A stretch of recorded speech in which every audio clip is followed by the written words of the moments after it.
Sri Sai Satcharitra. Chapter 50. Stories of 1. Kakasaheb Dikshit, 2. Sri Tembi Swami, 3. Balaram Dhurandhar. Chapter 50 of the original Satcharitra has been incorporated in Chapter 39, as it dealt with the same subject matter. Now, Chapter 51 of the Satcharitra has been treated here as Chapter 50. This chapter gives the stories of 1. Kakasaheb Dikshit, 2. Sri Tembi Swami, 3. Balaram Dhurandhar. Preliminary. Victory be unto Sai, who is the mainstay of the Bhaktas, who is our Sadguru, who expounds the meaning of the Gita and who gives us all powers. O Sai, look favorably on us and bless us all. The sandalwood trees grow on the Malaya mountains and ward off heat. The clouds pour their rainwater and thereby cool and refresh all the people. The flowers blossom in the spring and enable us to worship God therewith. So the stories of Sai Baba come forth, in order to give solace and comfort to the readers. Both those who tell and those who hear the stories of Baba are blessed and holy, as also the mouths of the former and the ears of the latter. It is well established fact that though we try hundreds of means or sadhanas, we do not attain the spiritual goal of life, unless a Sadguru blesses us with his grace. Hear the following story in illustration of this statement. Kakasaheb Dikshit, 1864 to 1926. Mr. Hari Sitaram, alias Kakasaheb Dikshit, was born in 1864 AD, in a Vadnagara Nagar, Brahmin family, at Khandwa CP. His primary education was done at Khandwa, Hinganghat, and secondary education at Nagpur. He came to Bombay for higher education and studied first in the Wilson College and then in the Elphinstone College. After graduation in 1883 AD, he passed his LLB and solicitor's examination, and then served in the firm of the government's solicitors, Messrs. Little and Company, and then, after some time, started a solicitor's firm of his own. Before 1909 AD, Sai Baba's name was not familiar to Kakasaheb, but after that he soon becomes his great devotee. While he was staying at Lonavala, he happened to see his old friend, Mr. Nanasaheb Chandorkar. Both spent some time in talking about many things. Kakasaheb described to him how when he was boarding a train in London, he met with an accident, in which his foot slipped and was injured. Hundreds of remedies gave him no relief. Nanasaheb then told him that if he wished to get rid of the pain and lameness of his leg, he should go to his Sadguru Sai Baba. He also gave him all the particulars of Sai Baba and mentioned to him Sai Baba's dictum, "I draw to me my man from far off, or even across the seven seas, like a sparrow with a string fastened to its feet." He also made it clear to him that if he be not Baba's man, he would not be attracted to him and given darshan. Kakasaheb was pleased to hear all this, and said to Nanasaheb that he would go to Baba, see him and pray to him to cure not so much his lame leg, but bring round his lame, fickle mind and give him eternal bliss. Some time after, Kakasaheb went to Ahmednagar, and stayed with Sirdar Kakasaheb Mirikar in connection with securing votes for a seat in the Bombay Legislative Council.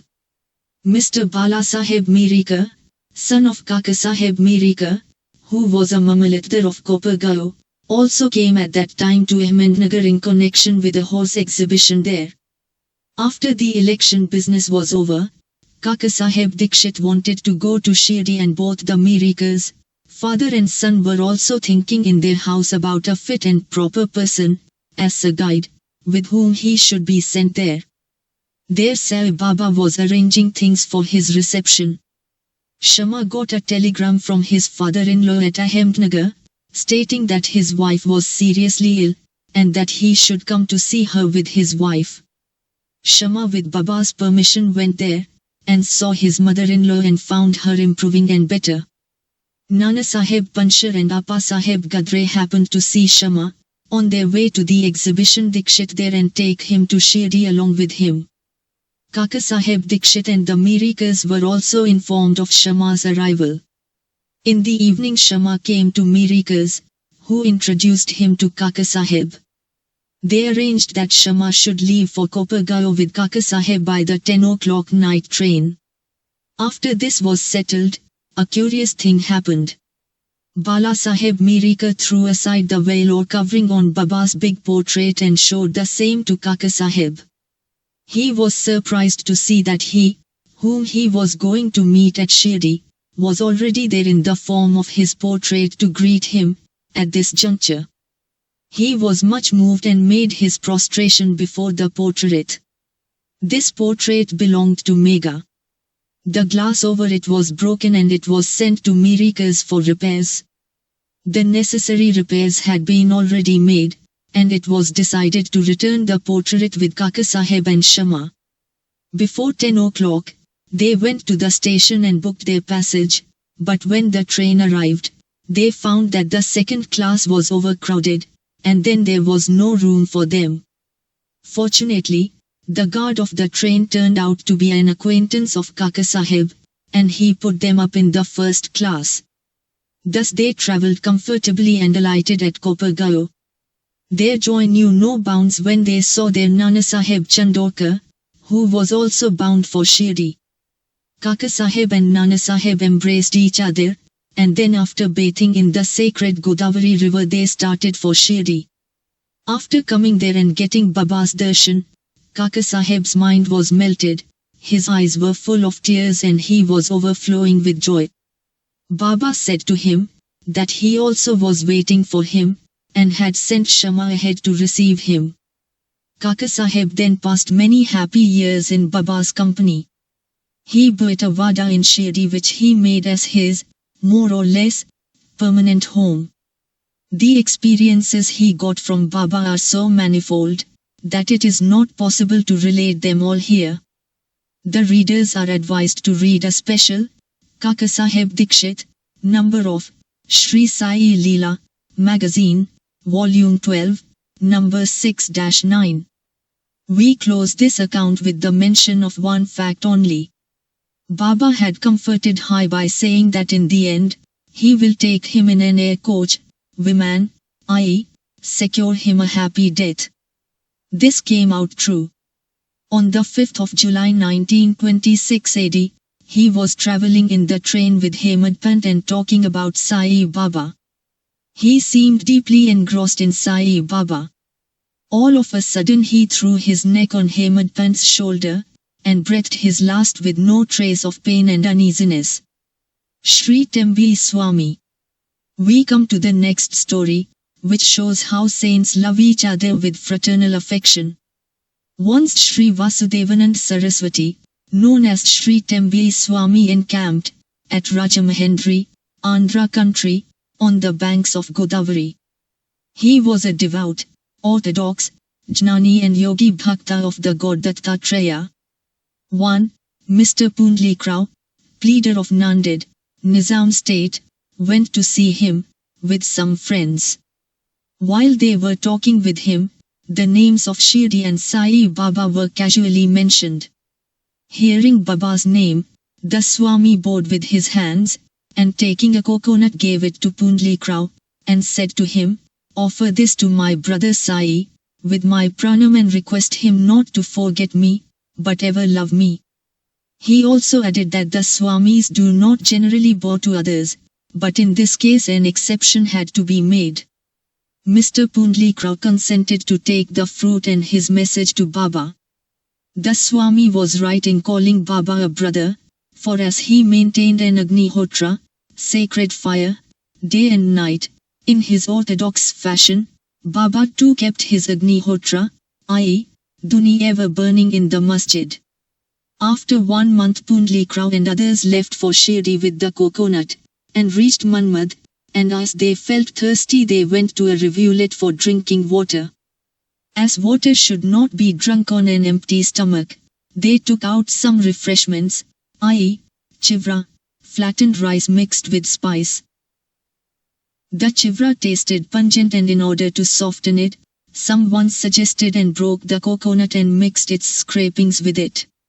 Thus they made the chivra more tasty and palatable.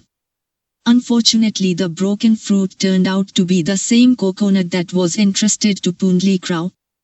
As they neared Shirdi, Pundlikrao remembered the trust, i.e., the coconut, and was very sorry to learn that it was broken and utilized.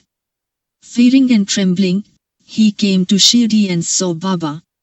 Baba had already received a wireless message regarding the coconut from the Tembi Swami, and himself asked Pundlikrao first to give the things sent by his brother.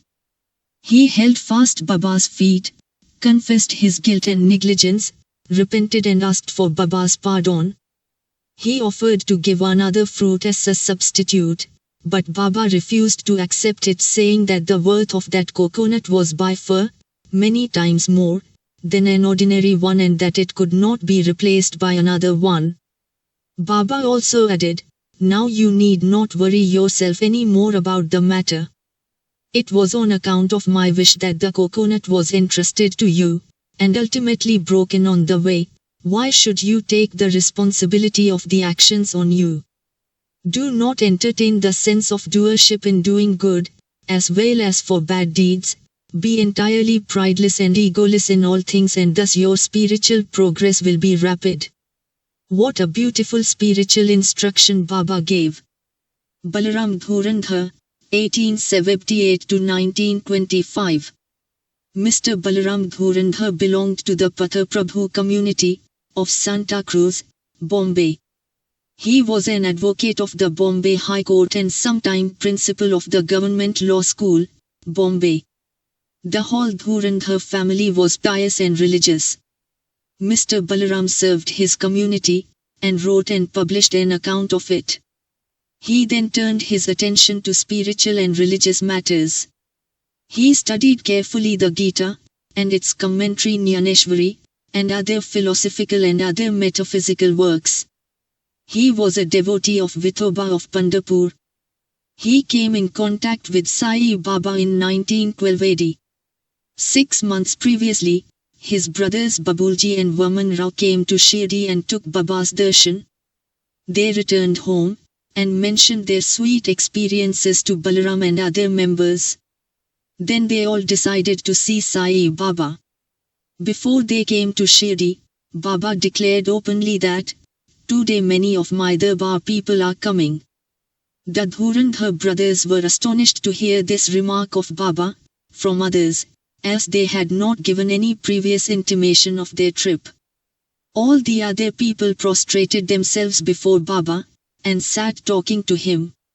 Baba said to them, "These are my Darbar people to whom I referred before," and said to the Dhurandhar brothers, "We are acquainted with each other for the last 60 generations."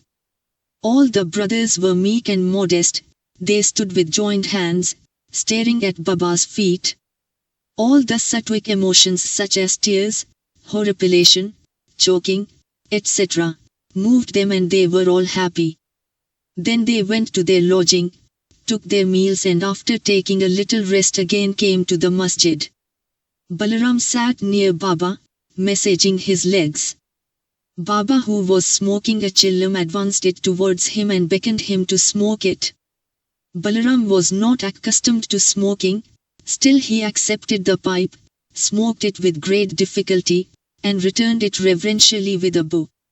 This was the most auspicious moment for Balaram. He was suffering from asthma for 6 years. This smoke completely cured him of the disease, which never troubled him again. Some 6 years later, on a particular day, he again got an attack of asthma. This was precisely the time when Baba took his Mahasamadhi. The day of this visit was a Thursday, and the Dhurandhar brothers had the good fortune of witnessing the Chavadi. Balaram saw the lustre of Pandurang on Baba's face, and next morning at the Kakadati time, the same phenomenon, the same lustre of his beloved deity Pandurang was visible again on Baba's face. Mr. Balaram Dhurandhar wrote, in Marathi, The Life of the Maharashtra Saint Tukaram, but did not survive to see its publication. It was published, later on, by his brothers in 1928. In a short note on Balaram's life given in the beginning of the book, the above account of Balaram's visit has been fully corroborated therein, wide page 6 of the book. Bo to Sri Sai, peace be to all.